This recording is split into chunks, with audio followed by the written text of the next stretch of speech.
안녕하세요. 뉴스반장입니다.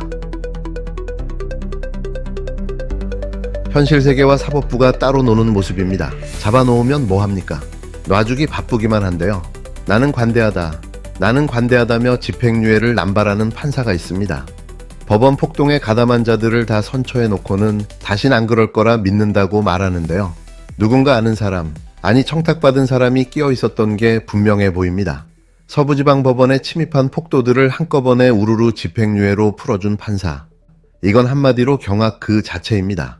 그 주인공은 서울고법 형사 2부 김종호 부장판사였는데요. 이쯤 되면 제정신이 아닌 거죠. 도대체 법원이 누구 편인지 모르겠는데요. 법원에 난입해 폭력을 행사한 폭도들을 무더기로 풀어준 재판부의 판결이 국민적 분노를 부르고 있습니다. 정의를 세워야 할 법원이 오히려 민주주의를 유린한 자들에게 면죄부를 주는 꼴인데요. 이러니 AI 판사가 더 낫다는 말까지 나오는 상황입니다. 서울 서부지법에서 발생한 이 폭동 사건은 단순한 시위가 아니었는데요. 법원 담장을 넘어 불법으로 침입하고 현장 취재 중이던 기자의 머리를 가격해 전치 2주의 상해를 입힌 명백한 중범죄였습니다. 그럼에도 항소심 재판부는 이들에게 실형 대신 집행유예를 선고했는데요. 재판부는 우발적이었다. 반성문을 여러 번 냈다. 피해자와 합의했다며 감형 사유를 설명했습니다. 도대체 공탁금의 반성문 몇 장이면 법원 폭동도 선처해주는 게 대한민국 법의 기준입니까? 민주주의의 최후 보루인 법원을 침탈한 자들조차 제대로 처벌하지 못한다면 그게 과연 사법입니까? 해당 사건에서 한 피고인은 1심에서 징역 10개월의 실형을 받고 법정 구속됐는데요. 2심에서는 징역 8개월에 집행유예 2년으로 감형됐습니다. 또 다른 피고인 역시 법원 울타리를 넘은 불법 침입 혐의로 기소됐지만 집행유예로 풀려났는데요. 마치 형량 세일이라도 하듯 무더기 감형으로 범죄자들을 대방출한 거죠. 재판부는 판결 선고 직후 다시는 그런 일이 없을 것이란 믿음을 가지고 실형을 선고하지 않았다고 밝혔는데요. 믿음은 판사의 감정이지 법적 판단이 아닙니다. 사법부가 반성문 몇 장과 눈물 몇 방울에 흔들릴 거면 국민이 왜 판결을 존중해야 합니까? 재판부는 또 자극이 있을 만한 상황에서 스스로 회피했으면 좋겠다고 당부했는데요. 이런 말은 상담소에서나 할 법한 이야기지 헌법의 이름으로 법을 집행하는 재판부의 발언이라고는 도저히 믿기 어렵습니다. 일각에서는 피고인 중 누군가가 판사와 개인적 인연이 있었던 게 아니냐는 의혹까지 제기되고 있는데요. 혹은 정치적 외압이나 청탁이 있었던 건 아닌지 국민은 그 진실이 궁금합니다. 법을 어긴 자가 아니라 법을 수호해야 할 자가 스스로 법을 망가뜨리는 이 현실은 더 이상 눈 감고 넘어갈 수 없는 문제인데요. 이 판결을 지켜본 국민은 한 목소리로 외치고 있습니다. 이러려고 사법부를 존중해야 하느냐고 말이죠. 이러니 AI가 낫다는 이야기가 나오는 겁니다. 기계는 적어도 사람을 봐주지 않고 정해진 법과 증거에 따라 판단하는데요. 사법부가 정치를 외면하고 국민 눈높이에 맞는 판단을 해야 법치가 살아납니다. 판사가 동정과 온정을 앞세운다면 결국 법은 무너지게 되는데요. 법원에 난입한 폭되게조차 실형 선고를 못 내린 사법부. 이게 과연 정의입니까? 사법부가 끝내 외면하고 선처를 남발한 이날, 대한민국 민주주의의 법적 기반은 크게 흔들렸습니다. 오늘 이 판결은 법이 아니라 사법의 수치로 길이 남을 듯한데요. 국민은 이 굴욕을 절대 잊지 않을 겁니다. 이러니 아직 내란은 끝나지 않았다는 말이 계속해 나오는 거죠. 누군가는 꼭 해야 될 말이라고 저는 생각을 했고요. 의견이 하나로 모아지지는 않았던 것은 저도 인식하고 있었습니다. 동료 의원에 대한 결단을 촉구하는 그 요구가 참 쉬운 일은 아니죠. 이전부터 강선우 후보에 대한 여러 가지 질문들이 있었지만 인사권자의 고민, 그리고 국민의 눈높이, 그리고 후보자 당사자의 판단, 그리고 동료와 또 우리 민주당원들의 생각들이 사실 굉장히 복잡했던 것은 사실이었던 것 같고요. 저도 굉장히 오랫동안 고민을 했지만 이재명 정부의 성공을 위해서라면 우리는 어떤 것도 할 수 있다. 저는 그 마음이 우리 강선우 후보님과 저의 같은 마음 아니었나 이렇게 생각이 됩니다. 이재명 정부의 인사 문제의 어려움을 극복하기 위해서 필요했던 부분이고요. 그런 뜻에서는 마음이 맞지 않았나 생각합니다. 사실 어저께 17분 전에 올렸다라고 했는데 17분 뒤에 이런 발표가 날 거를 전혀 알지 못했습니다. 예, 이재명 정부의 성공을 위해서 서로 갖고 있는 생각이 사실은 맞았던 거죠. 오늘을 끝으로 더 이상 강선우 여가부 장관 후보자 사퇴와 관련해 더 이상 어떠한 발언도 하지 않겠습니다. 하지만 오늘은 이 말을 꼭 하고 싶은데요. 박찬대 당대표 후보 이야기입니다. 아무리 생각해도 이해하기 힘듭니다. 이번 강선우 여가부 후보자 사퇴와 관련해 벌어진 박찬대 당대표 후보의 행태에 대한 이야기인데요. 대체 왜 그랬을까요? 박찬대 후보의 행태가 결국 스스로를 정치적 나락으로 밀어넣고 있습니다. 당대표 하나 해보겠다는 욕심이 동지애 등에 칼을 꽂게 만들었는데요. 이로 인해 당원과 지지자들로부터 정치적 배신자라는 낙인을 받게 됐습니다. 물론 이건 박찬대 후보 반대편에서 본 입장인데요. 참 이해하기 힘듭니다. 강선우 여가부 장관 후보자가 자진 사퇴를 발표하기 불과 17분 전 박찬대 후보는 페이스북에 공개적으로 사퇴를 종용하는 글을 올렸는데요. 사적인 연락 한 번 없이 공개석상에서 사퇴를 압박한 건 정치적 술수로 읽힐 수밖에 없습니다. 동지를 향해 칼을 겨눈 이 행위는 민주당이 지켜온 동지적 결사체의 정신을 무너뜨린 처사였는데요. 더 심각한 건 이재명 대통령에게 타격을 입혔다는 점입니다. 대통령이 심사숙고 끝에 재송부까지 했던 장관 인사를 당내 갈등으로 뒤엎는 결과를 초래했는데요. 박찬대 후보는 대통령의 부담을 덜어주기 위한 결정이었다고 해명했지만 결과적으로는 이재명 대통령에게 인사 실패라는 프레임을 씌우는 꼴이 되고 말았습니다. 이미 언론은 대통령 책임론을 들고 나왔고 야당은 사과까지 요구하고 있는데요. 이게 과연 대통령을 위한 행동인지 묻지 않을 수 없습니다. 박찬대 후보가 그 후폭풍을 예상 못했을 리 없는데요. 강선우 후보자를 희생시킨 건 결국 당대표 선거를 위한 정치적 계산이었다는 비판을 피하기 어렵습니다. 여기에 민주당 내부의 계파 정치가 다시 고개를 들고 있는데요. 강선우 후보자를 밀어낸 건 단순한 인사 문제를 넘어선 계파 충성 강요의 메시지였습니다. 우르르 몰려나와 박찬대 후보를 옹호한 의원들은 이른바 줄 세우기에 서막을 알린 셈인데요. 이재명 대통령의 측근인 강선우마저 이렇게 내칠 수 있다는 힘 자랑은 곧 계파 밖 의원들에게 보내는 무언의 협박이었습니다. 박찬대 후보를 지지한 박선원, 노종면, 김용민 의원 등의 행태도 논란인데요. 특히 박선원 의원은 계엄 상황 당시 보여준 올곧은 모습과는 전혀 다른 태도로 실망감을 안겼습니다. 정의와 의리를 강조했던 그가 이번엔 선택적 의리, 선택적 정의를 보여줬다는 비판을 피하기 어려운데요. 게다가 강선우 후보자는 이미 대통령실에 사퇴 의사를 전달했다는 정황까지 있었습니다. 그 시점에서 박찬대 후보가 공개 사퇴 요구를 했다면 이는 단순한 비열함을 넘어선 야비한 정치 공작인데요.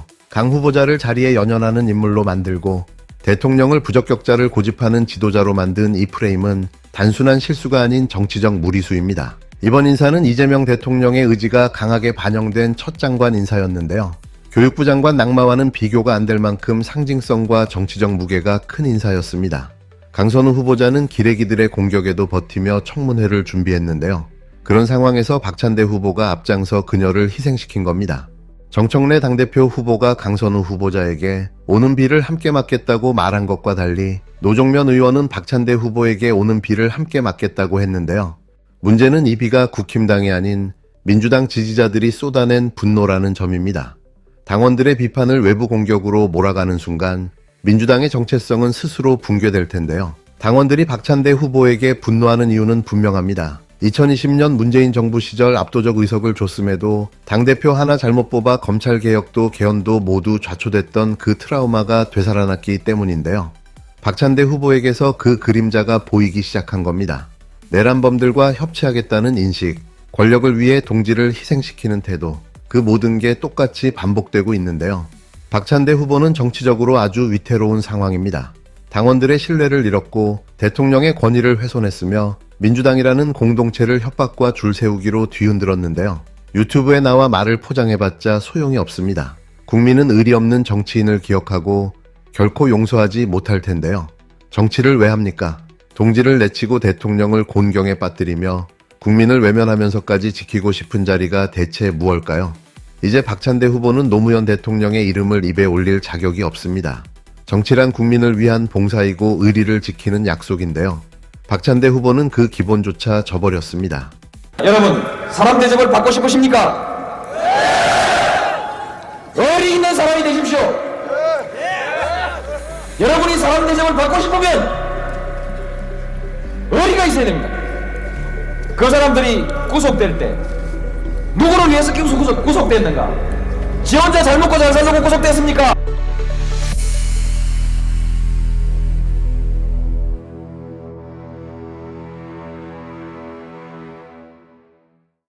안녕하세요. 오늘 저희가 여러분과 함께 좀 파헤쳐볼 자료들은요, 상당히 시각이 날카롭습니다.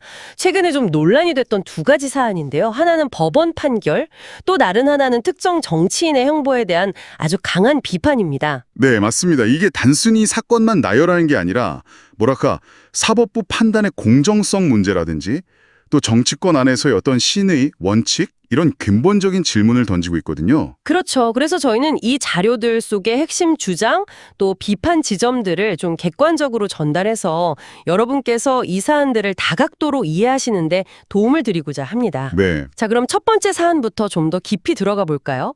서울 서부지법 앞에서 있었던 그 폭력 사태 관련해서 항소심 판결이 굉장히 논란이 됐는데 자료는 이 판결을 어떻게 보고 있나요? 특히 그 김종호 부장판사 판단에 대해서요.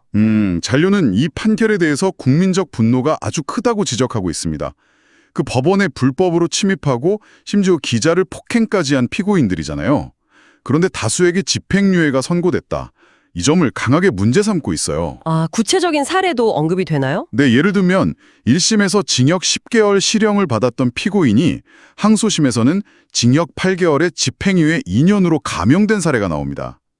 근데 그 이유가 우발적이었다, 반성문 냈다, 합의했다 이런 것들인데 네. 이게 과연 중범죄의 심각성에 비해서 너무 가벼운 거 아니냐 이런 비판인 거죠.